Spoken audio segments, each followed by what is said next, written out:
Georgia from iMore, and right now we have the speed test for the new iPad versus the iPad 2. Okay, here we have the speed test, and we have the new iPad versus the iPad 2. And we'll deal with startup. So both, I would say, almost exactly the same. And now we're going to take a look at Infinity Blade. Okay, here we go. 1, 2.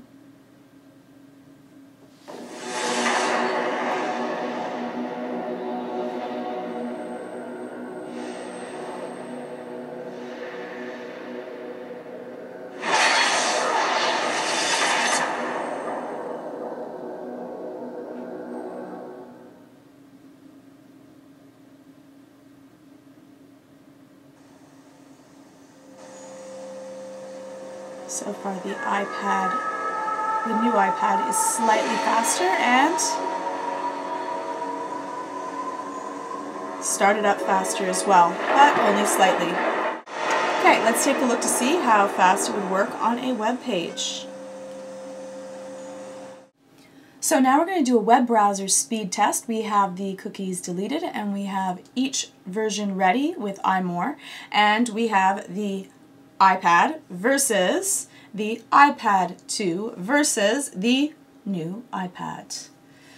So we're going to try to sync this all up, and on go, it'll be 1, 2, 3, go.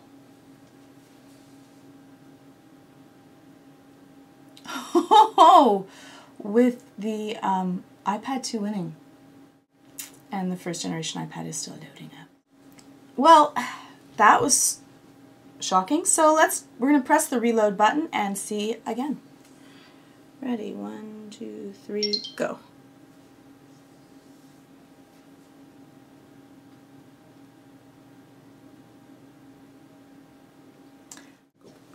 Okay, so now we're going to take a look at loading the New York Times, and let's see which one's fastest. 1, 2, 3, go.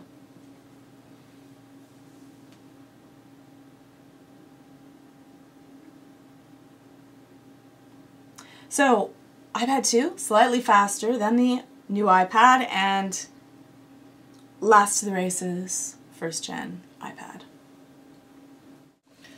Now we are going to do a quick app loading test. The reason we're doing this is because apps now have Retina graphics on the new iPad, which means they're pushing about 4 times the pixels. So if you have a splash screen, it's got to load a splash screen that's 4 times as big.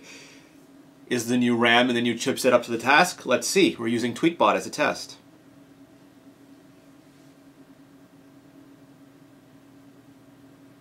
And it's even. Now we're going to run the SunSpider JavaScript benchmark from webkit.org. First I want to note how different the color is. The new iPad's color is much, much better than the old iPad 2's color. We are going to start the SunSpider benchmark as close to the same time as we can.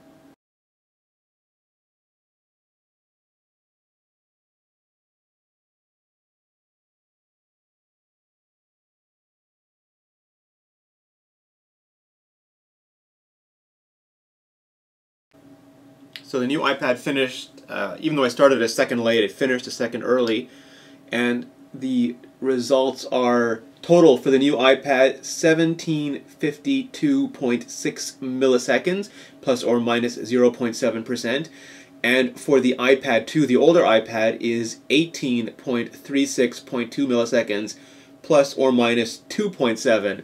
So the new one finished faster, but the margin with a less margin for error than the old one, which finished slower with a greater margin for error. So it looks like the processors kind of even out at the end. There's not a huge difference. That was the new iPad, and I'm Renee from iMore.com.